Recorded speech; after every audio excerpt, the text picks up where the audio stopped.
Donc voilà, c'est la stratégie globale.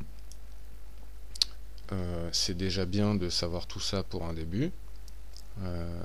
En plus, on a un autre petit cas d'école sous les yeux, ça tombe bien, c'est le breakout de tout à l'heure, où je vous expliquais que on avait breaké le weekly pivot, le daily pivot, et que donc, soit on allait être supporté par ce niveau-là, et que ça allait ensuite redescendre, ou soit on allait assister à un break assez ferme.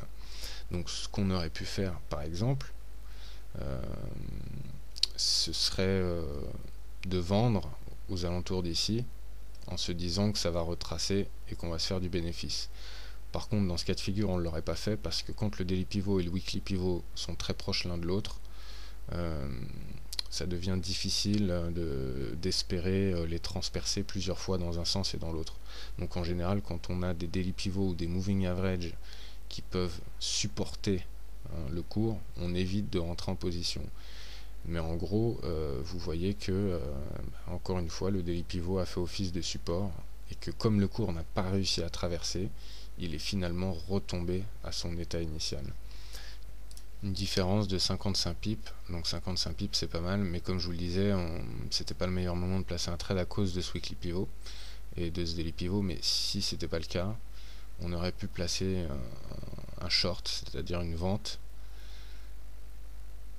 en plaçant un tout petit stop et en espérant se faire un bénéfice sur le retracement.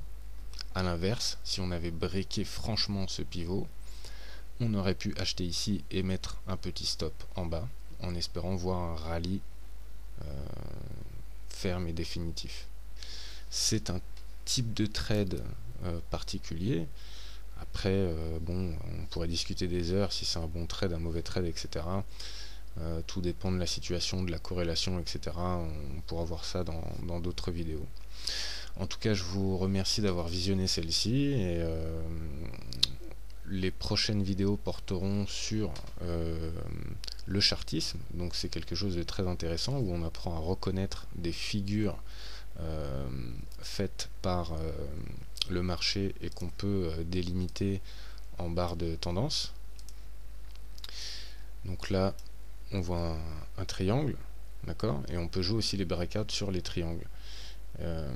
Donc ça, ce sera le thème des prochaines vidéos où on vous montrera quelques figures, comment tracer des barres de tendance et s'en servir pour arriver à avoir de bons bénéfices.